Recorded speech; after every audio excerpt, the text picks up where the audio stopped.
नमस्कार दोस्तों, मैं हूं पवन ढाकला। मैं एक कहानी सुनाता हूं आपको आज। ये कहानी बेसिकली नाटकीय रूपांतरण है। ये शब्द मेरे हैं,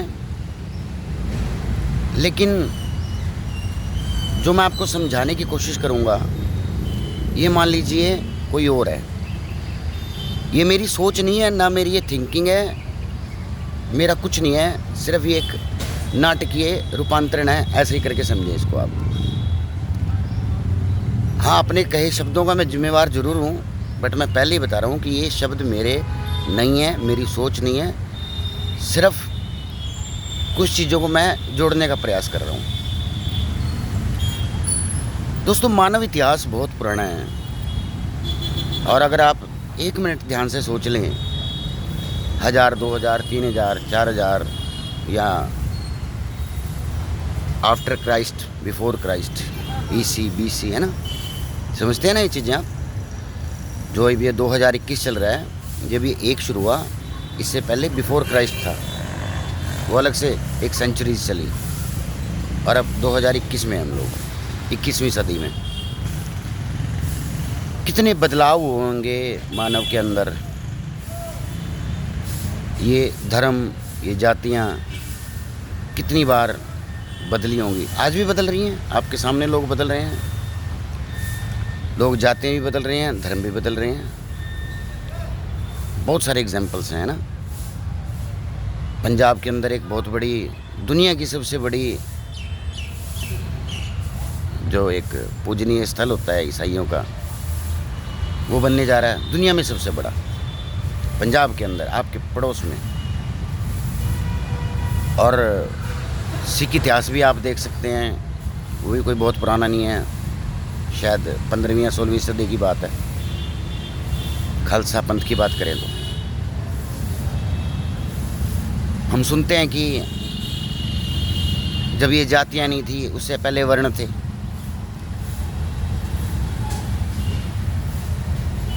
क्षत्रिय वर्ण था, शूद्र वर्ण कह सकते हैं, मतलब काम के हिसाब से जातियाँ बनी हुई थी या वर्ग बने हुए थे, जो लोगों को ज्ञान देते थे, लोगों को समझाते थे, और ये ज्योतिष का काम करते थे, उनको वो पंडित कहलाए। मतलब जिसको ज्ञान है वो पंडित हो गया, सिंपल। जो लोगों की रक्षा करते थे वो क्षत्रिय कहलाए, और इसी तरह से सब कुछ हुआ। मतलब बेसिकली 4 चीज़ें थी कि इंसान जो कर्म कर रहा है, कोई भी इंसान है, वो इन 4 विभागों में बांट दिया उसको, और उसको वो बना दिया। उसके बाद फिर जातियां बनने लगी, गोत्र बनने लगे, समय के अनुसार बदलता रहता है। फिर गोत्र से कुछ चौधरी हो गए, कुछ नए गांव बसने लगे, कुछ उस गांव से हो गए। 2-4 पीढ़ी के बाद पता नहीं क्या होगा। तो इस पे लड़ने की, झगड़ने की या दिमाग लगाने की ज़रूरत ही नहीं है। आप इसको रोक ही नहीं सकते। सबसे बड़ी बात, शांत मन से समझने की बात है कि इसको आप रोक नहीं सकते।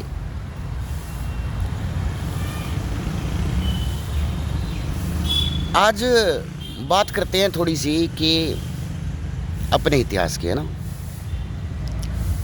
उस इतिहास की, उस कौम की जो क्षत्रिय है, जो बलवान है, जो पंडित भी है, सब कुछ है, और जिस कौम का आज की तारीख में नाम है रोड।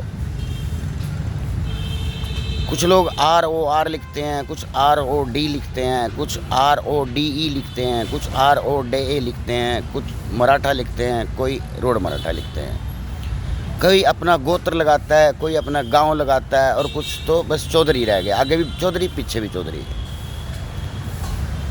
चौधरी डाक सिंह चौधरी, चौधरी पाक सिंह चौधरी, चौधरी ये चौधरी वो चौधरी, है ना।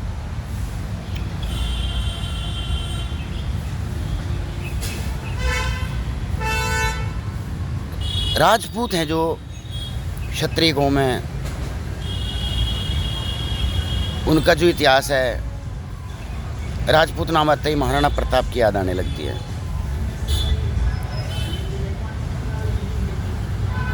मराठा की बात करें तो शिवाजी महाराज की याद आने लगती है।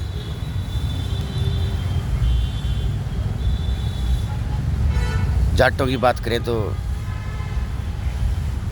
सूरजमल जी की याद आने लगती है ऑटोमेटिक। और अगर बात करें हमारी अपनी, तो किसको याद करेंगे आप? हमें याद आती है गुरु ब्रह्मानंद की। लेकिन गुरु ब्रह्मानंद जी योद्धा नहीं थे, वो एक संत थे, और संत की कोई जाति भी नहीं होती।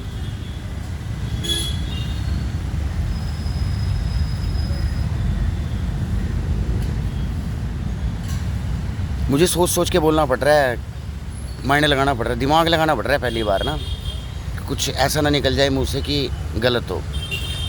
और देखिए, जब आदमी बोलता है तो कुछ ना कुछ चीज़ें गलत भी हो सकती है, उसके लिए मैं क्षमा का प्रार्थी हूँ आपसे। पहले बोलने से पहले क्षमा मांग रहा हूँ।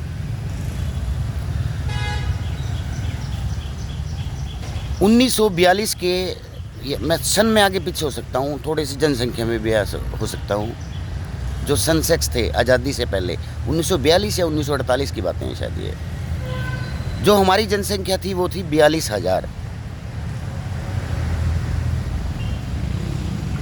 और 2026 25-26, अभी सेंसेक्स तो नहीं है हमारे पास, कोई ऐसा डाटा नहीं है, बट ऑन एन एवरेज अगर आप अपनी जनसंख्या लगाएं, एक सामान्य सा एक तरीका है, ऊपर नीचे कुछ हो सकता है, और शायद मैं अपर लेवल की बात कर रहा हूँ। 300 गांव और 3,000 की आबादी, 9 लाख, 10 लाख मान लेते हैं मिला के। अब बहुत सारी इनको समस्याएं नहीं कह सकते, और आज की तारीख में धर्म की या जाति की कोई अहमियत भी नहीं रह गई है। अगर ऑन एन एवरेज सोचे तो कोई अहमियत भी नहीं रह गई है। लेकिन फिर भी बच्चों को इतिहास पढ़ाया जाता है, पता नहीं क्यों। उनको अकबर महान, महाराणा प्रताप, शिवाजी महाराज, भगवान राम, भगवान कृष्ण,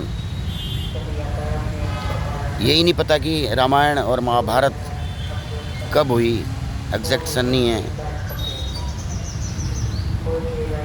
ये सब पढ़ाया जाता है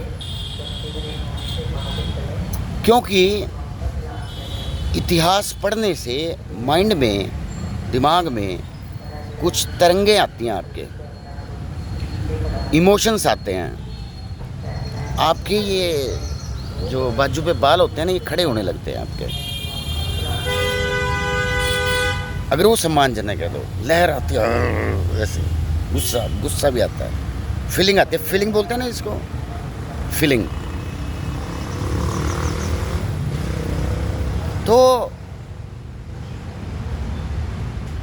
वो फीलिंग नहीं आ रही, मतलब। और वो आ भी रही थी फीलिंग, उस फीलिंग को थोड़ा 2000 के आसपास, 2002 के आसपास थोड़ा उसके अंदर ना क्वेश्चन मार्क लगा दिया। लेकिन ये क्वेश्चन मार्क लगने की शुरुआत हुई थी करीब 1970 में, आज से करीब 55-60 साल पहले। और आप खुद सोचिएगा 1 मिनट के लिए, आपके घर में अगर आपके दादा हों, नाना हों, जो बुज़ुर्ग हों, तो कितनी जनसंख्या होती। मैं ज़्यादा की बात नहीं कर रहा, 60-70 साल की बात कर रहा हूँ, कोई पुरानी बातें नहीं कर रहा, आज़ादी के टाइम की बातें कर रहा हूँ, या उससे 10 साल पहले, 10 साल ऊपर। 1942 में ही पहुँच गए ना, 42 से 52, कि जिस भी गांव के आप निवासी हैं, उस गांव में आपकी जनसंख्या कितनी थी? 20 थी, 30 थी, 40 थी, 50 थी, 5 थी, 7 थी, या 100 थी, या 200 थी। हज़ारों की बात नहीं कर रहा मैं।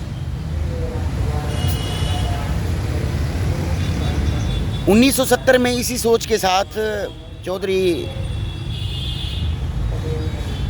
ईश्वर सिंह जी, मास्टर ईश्वर सिंह जी हमारे सम्मानीय, और चौधरी शिवराम जी, उन्होंने 2-3 महीने के लिए कई भाट बुलाए कि आप अपना हमें बताओ, हमारी पीढ़ियों का वो बताओ। ये थोड़ा वीडियो लंबा है, लेकिन इसको सुनना ज़रूर, और सुनने के बाद कमेंट करना, कोई भी कमेंट करना हो तो। वो 3 महीने तक यहाँ पे रहे, और सबको पता है ये 3 महीने रहे, 2 रहे, 1.5 रहे, जो भी रहे, लेकिन आए थे, ये बात पक्की है। अब वो महीने ऊपर नीचे सरकाए जा सकते हैं, सरक जाते हैं, कल की बात सरक जाती है, क्योंकि लोगों को समझने की नहीं, सुनने की आदत है, पढ़ने की आदत नहीं है, प्रूफ इकट्ठा करने की आदत नहीं है, सिर्फ बोलना है। क्योंकि कुछ लोग समझते हैं कि बोलने से ही सब कुछ हो जाता है, लेकिन बोलने के पीछे भी कुछ ना कुछ सोर्स तो होना चाहिए, हल्का फुल्का तो होना चाहिए। ऐसे थोड़ी कि आप किसी भी ऐसे ही है, आजकल 1000 तो मीडिया चैनल हैं कि कहीं भी जाके बैठ के बस शुरू हो गया, आप कुछ समझ नहीं आ रहा, कुछ नहीं आ रहा, और पहले जा रहे हो। मैं फिर भटक गया, क्या करूं, मैं माइंड में ना थॉट्स बहुत ज़्यादा घूम रही हैं, मैं क्या करूं, और सोचना पड़ रहा है, सबसे बड़ी बात। तो वो बुलाए गए, 1970 की बात है करीब। तो जो भाट थे या हरिद्वार है, वहाँ पर जो वो मिला,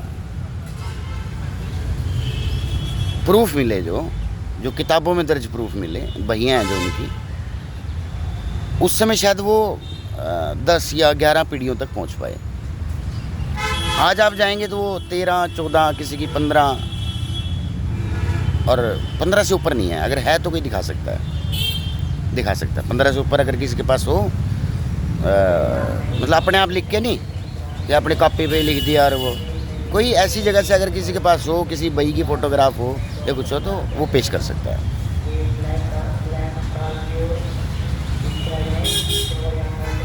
लेकिन वो बात कुछ सिरे नहीं चढ़ी, मतलब शिवराम झांकले हैं, झांकले, वर्मा नहीं है। अगर आपको ना पता हो तो आज मैं बता रहा हूँ आपको कि चौधरी शिवराम जी का जो पूरा नाम था, अगर लिखा जाए आज की तारीख में जैसे लिखते हैं लोग, तो वो था चौधरी शिवराम झांकले। वो वर्मा बन गए। वर्मा एक ऐसी वो है कि कोई भी लगा सकता है उसको, और उसको अच्छा माना जाता है। कुछ लोग हम उसको सुनार से या उन जातियों से वो कंपेयर करते हैं, बट चलो ठीक है, ओके है, नो इशू। तो मैंने पूछा, या मेरे दिमाग में आया, क्योंकि मैं रूपांतरण कर रहा हूँ, कई जगह मेरे शब्द हैं, दिमाग हल्का फुल्का मेरा भी आ जाता है, लेकिन 99% ये थॉट प्रोसेस मेरी नहीं, किसी और की है। तो मैंने ध्यान नहीं दिया, पता नहीं क्या हुआ क्या नहीं, I don't know, I don't care basically. उस टाइम में नहीं केयर नहीं की मैंने, चलता रहा। दोस्तों सीढ़ी होती है ना, सीढ़ी का इस्तेमाल क्या है, कोई बता सकता है? अच्छा आप बताओ, सीढ़ी चढ़ने के लिए या उतरने के लिए है? कुछ लोग मुझे कहेंगे यार मूर्ख पागल है, और कुछ लोगों ने तो कह भी दिया होगा अब तक, कुछ लोगों ने कह दिया होगा दल्ला है, बिकाऊ है, पागल है, मेंटल है, तरह तरह के मतलब वो प्रशस्ति पत्र दे दिए होंगे अब तक मुझे, बट आई वेलकम। मेरे को कहेंगे सीढ़ी तो होती है, दोनों काम के लिए होती है। मैं पूछ रहा हूँ सीढ़ी बनाई किस लिए गई थी? अब फिर दिमाग पे जोर लगाओगे आप। सीढ़ी बनाई गई थी चढ़ने के लिए, ऊपर पहुंचने के लिए। सीढ़ी हमेशा ऊपर की ओर वो करती है, इशारे करती है। जब तक आप ऊपर नहीं चढ़ोगे तो नीचे कैसे आओगे? तो उतरना तो एक स्वाभाविक चीज़ है, लेकिन सीढ़ी मन में क्यों आई बनाने की? क्योंकि हमें ऊपर चढ़ना था। पेड़ पे चढ़ना था, मकान पे चढ़ना था, कुछ लोगों को आसमान पे चढ़ना था, चांद पे चढ़ना था, अंतरिक्ष में चढ़ना था। सीढ़ी का ही रूप तो है रॉकेट। अब सही में पागल लगा ना। तो सीढ़ी को देख के आप अंदाज़ा लगा सकते हैं कि कोई भी जो फ्लो होता है वो नीचे से ऊपर की ओर होता है। वर्ण व्यवस्था का, जात पात का, समाज का, संगठन का। आया समझ में थोड़ा बहुत या नहीं आ रहा? ये और खोल लूँ बातों को। इसी तरह से समाज है। वर्ण व्यवस्था आज भी कायम है, कुछ शब्दों में बदलाव हुए हैं, समानता का लाने का प्रयास हो रहा है, लेकिन कितना भी प्रयास कर लो ये चीज़ें तो रहेंगी कायम, क्योंकि हमारा माइंड ही ऐसा है, हमारी सोच ही ऐसी है, प्रोसेसिंग ही ऐसी है, फीडबैक ही ऐसी है, दिमाग में डाल दिया जाता है,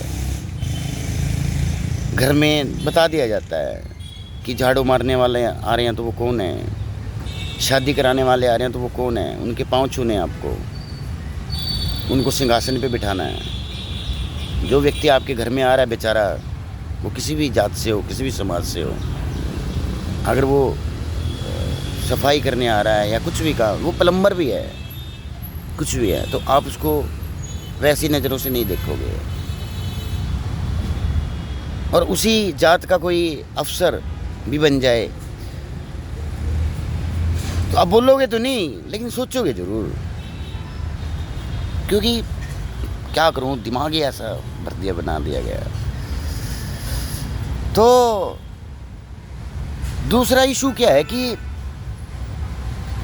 42 लाख से 10 लाख, और अब फिर से विघटन ऐसी समस्याओं के कारण है, ऐसी मजबूरियों के कारण हो रहा है। इंटरकास्ट मैरिज हैं, अब्रोड है, और दहेज समस्या है, जो लिंग की समानता है वो एक समस्या है, गरीबी अमीरी एक समस्या है, पढ़ाई लिखाई एक समस्या है। अब कोई डॉक्टर है अगर बन गया, मेल और आइदर फीमेल मेल कुछ भी है, वो डॉक्टर ही चाहता है, आईएएस बन गया वो आईएएस ही चाहता है, और नेताओं की तो बात ही छोड़ दो। लगा धक्का सा थोड़ा।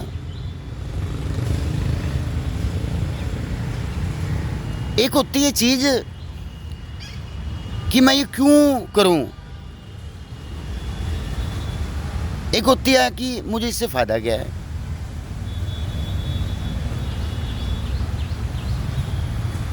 अब अगर मैं उसमें रहा कि मैं क्यों करूं, तो जो उसके फायदे हैं मैं वहां तक नहीं पहुंच ही नहीं पाया, फिर फायदा क्या वो उस चीज़ का। सोचना पड़ रहा है बोलने से पहले कुछ भी ना। तो इसलिए मुझे महसूस होता है, मैं रात को लिखता हूँ और बैठता हूँ, सोता हूँ, परेशान रहता हूँ, माइंड में कुछ ना कुछ घूमता रहता है मेरे, सोचता रहता हूँ, अंदर अंदर घुटता रहता हूँ, जलता रहता हूँ, लेकिन कोई रास्ता नहीं मिल रहा मुझे, मैं कुछ सोच नहीं पा रहा।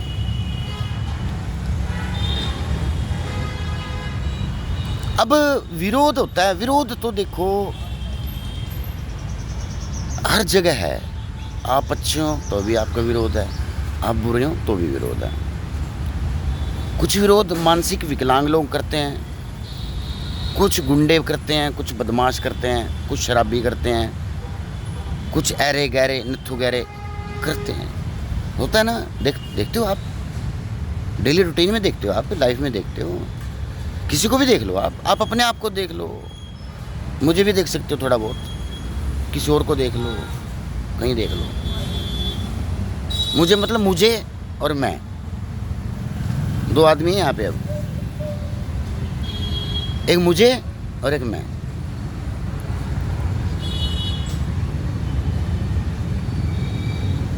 फिर मैं सोचता हूँ फायदा क्या होगा इसका। मैंने सोचा मैं एक बड़े वर्ग में शामिल हो जाऊंगा, और ऐसे वर्ग में शामिल हो जाऊंगा जो बहुत दूर है। दूरियों का बहुत नुकसान भी होता है, फ़ायदा भी होता है। मेरा बिजनेस बढ़ेगा, मेरी जो पारिवारिक समस्याएं हैं शायद हल होनी शुरू हो जाएं, कुछ आदान प्रदान होना शुरू हो जाए वहाँ से, क्योंकि हुई मेरा डीएनए तो सेम है, डीएनए तो सभी का सेम है। क्या होता है डीएनए? ये आजकल के साइंटिस्ट, क्या होता है डीएनए? किसका डीएनए लिया था, कब लिया था, कौन से गांव से लिया था, कौन सी प्रयोगशाला में किया था वो,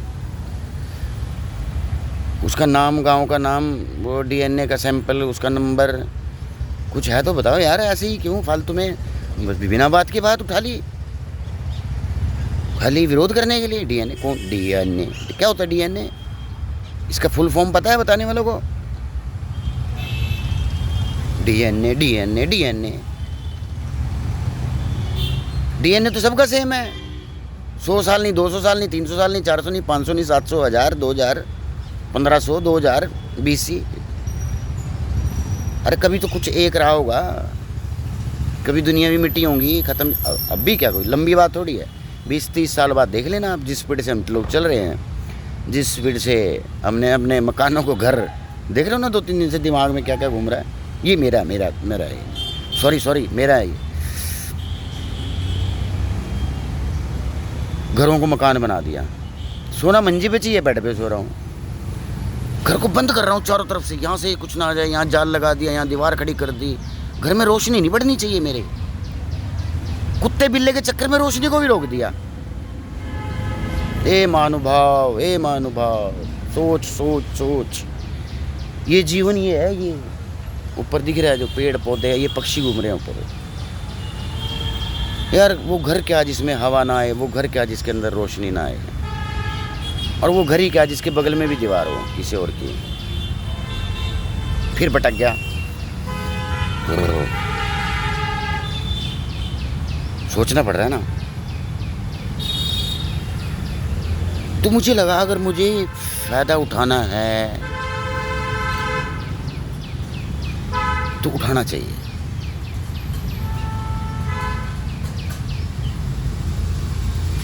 कोई भी इतिहास ना सच नहीं है।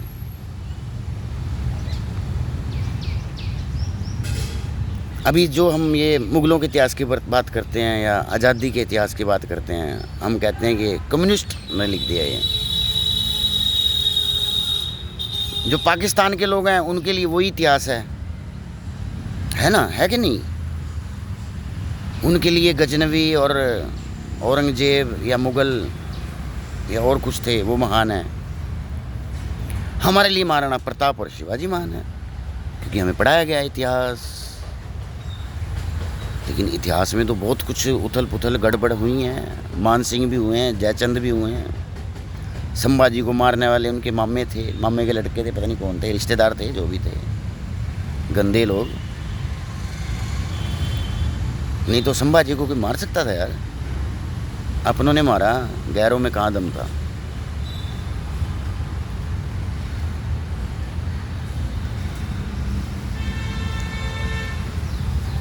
फिर मैंने सोचा ऐसे तो मैं कर ही नहीं पाऊंगा कुछ। फिर मेरे माइंड में आया कि मैं कोशिश करता हूँ कि मुझे सत्ता मिल जाए। सत्ता मेरा कभी वो नहीं रहा, मकसद नहीं रहा, मेरी सोच नहीं रही, मेरी प्राथमिकता नहीं रही। MP MLA और ये सब जो भी है, ये कुछ भी नहीं है। ये तो लोगों की नकारात्मक सोच का नतीजा है बेसिकली।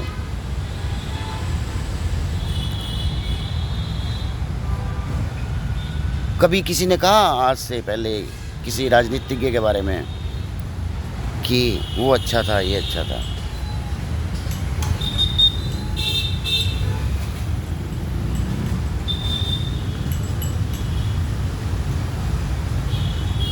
तो जब हम 1761 पे आ गए, 1761 पर आ गए, पानीपत के मैदान में 3 युद्ध हुए हैं और आखिरी युद्ध था वो था 1761 का। कोई कहता है मराठे अम्बाला की तरफ से आ रहे थे, कोई कह रहा दिल्ली की तरफ से आ रहे थे, कोई कहता वो जो लड़ने वाला था दूसरा, क्या नाम था उसका, भूल गया मैं नाम, दिमाग से निकल गया। तो जोर लगाना पड़ता है ना, कितना दिमाग लग रहा है मेरा भी। वो इधर से आ रहा था, उधर से आ रहा था, झगड़ा हो गया रास्ते में, बीच में मार काट हुई, तलवारबाजी हुई, सारा कुछ हुआ और 200-250 यहाँ रह गए। वो 200-250 सारे ही क्षत्रिय थे। उनके साथ वो क्या नाम लेते हैं उसका, गधे की लीद उठाने वाले, और ये क्या है, दर्जी, नाई, औरतें, सब कुछ। एक बड़ी अचंभे की बात है कि सारे सैनिक तो मराठा थे। मराठा एक जात है क्षत्रियों की, लेकिन उनका जो हेड थे वो पंडित थे। How much confusing. और सेना अलग होती है, सपोर्टिंग स्टाफ अलग होता है। सपोर्टिंग स्टाफ में लीड उठाने वाले से लेके दर्जी, नाई और खाना बनाने वाला रसोइया तक आ गया। उस समय कुछ मान्यताएं थी, लेकिन कुछ रूल थे, कुछ रेगुलेशंस थी कि युद्ध सूर्य उदय और क्या बोलते हैं उसको, सूर्य छिपने के बाद नहीं होगा। ऐसा लगता आपको था? 90% तो ये चीज़ समझ में आती है, क्योंकि हम देखते हैं जो ये सीरियल वीरियल देख रहे हैं हम आजकल, ये ऐतिहासिक फिल्में देख रहे हैं, रामायण देखी, महाभारत देखी, उसके अंदर शाम होते ही आप किसी स्टेज पे हो, अगर आपकी तलवार यहाँ पे पहुँच गई ना, यहाँ पे दुश्मन की, और सूर्य छिप गया, तो वो तलवार यहाँ नहीं जाएगी, यहीं से वापस हो जाएगी। और मैं समझूँ थैंक्स सूर्य भगवान, आपने मेरी रक्षा की। लगता तो है ऐसा था, देखो लगता है, हो सकता है, लेकिन कुछ बातें हजम नहीं हो रही। सारे मराठा, उनका वो नायक पंजाब पंडित जी, नाम नहीं मुझे याद आ रहा है, क्योंकि मेरा इतिहास बड़ा कमज़ोर है। ये मैं अपनी बात कर रहा हूँ, मुझे इतिहास ना तो समझ में आया आज तक, ना मैं समझने की कोशिश करता, लेकिन फ़ायदा नज़र आ रहा है मुझे।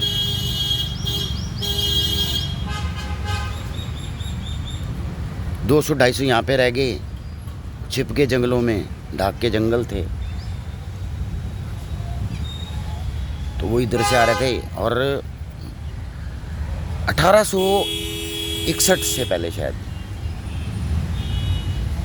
ये तो किताबों में भी लिखा हुआ, ये सच है 100%।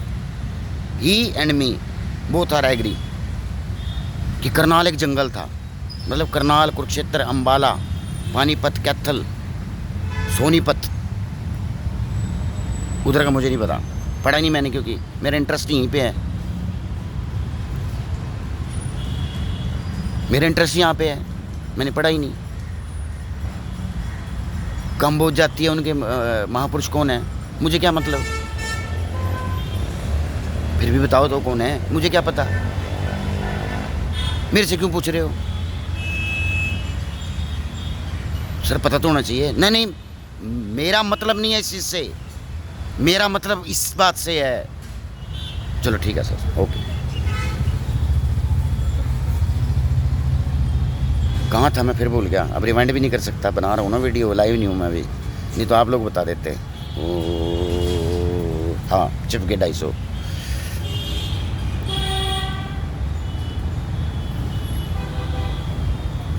मराठाओं में कहते हैं कि 4 से 5 हज़ार गोत्र हैं। इंटरनेट पे गूगल पे सर्च मारना, 500-700 तो आज भी देख जाएंगे, उस समय हो शायद। क्योंकि गोत्र को क्या होता है, गोत्र आपके पड़ोस में गांव बस रहने हैं, उसका नाम देख लो, उन्होंने बाबा दादा के नाम पे रख दिया, वही गोत्र हो गया। आज भी हमारे समाज में परिवार हैं जिन्होंने अपने दादा के नाम को गोत्र बना लिया है। आज भी हमारे समाज में लोग हैं, पॉलिटिशियंस हैं, जिन्होंने अपने गांव को अपना गोत्र बना लिया है। आज भी हमारे समाज में लोग हैं जो चौधरी और चौधरी रह गए, आगे चौधरी पीछे चौधरी, बीच में पता नहीं क्या रह गया।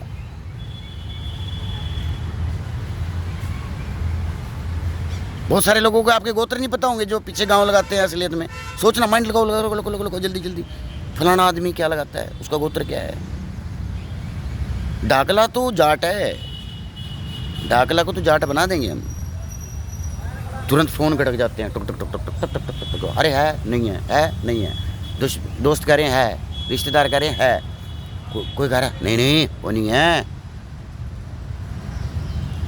अब क्या करें, दुश्मनी इतने हैं।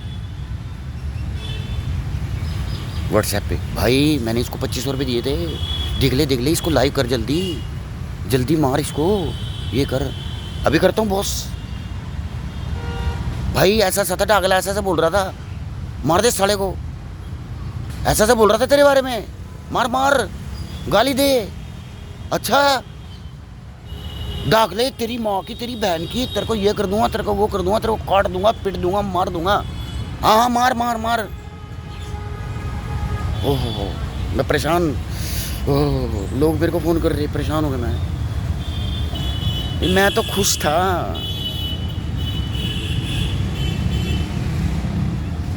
इंसान को जीवन में क्या चाहिए? मरना तो सबने है, आपने भी है, मैंने भी है। इंसान को चाहिए नाम, फेम, कुर्सी और रुपया पैसे तो है ही, सारा कुछ चाहिए।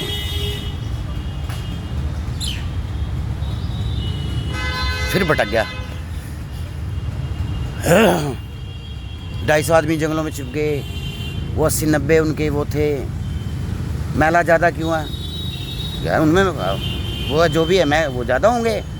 डाकला तो एक ही गांव में है, वो एक ही आदमी रह गया होगा। फिर ये रोड कैसे बन गए? ऐसे बन जाता है, ये कोई बड़ी बात नहीं है कि किसको क्या नाम दे दिया। Okay sir.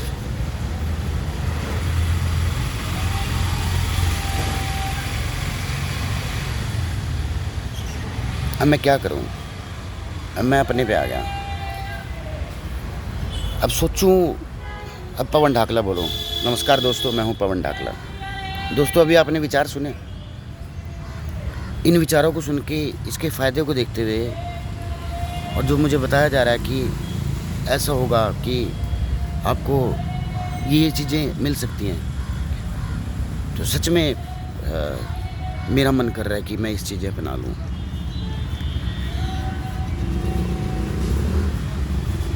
नमस्कार दोस्तों, मैं हूं पवन ढाकला। बताइएगा कमेंट करके, जो मैंने आपके सामने प्रस्तुत किया कुछ समझ में आया?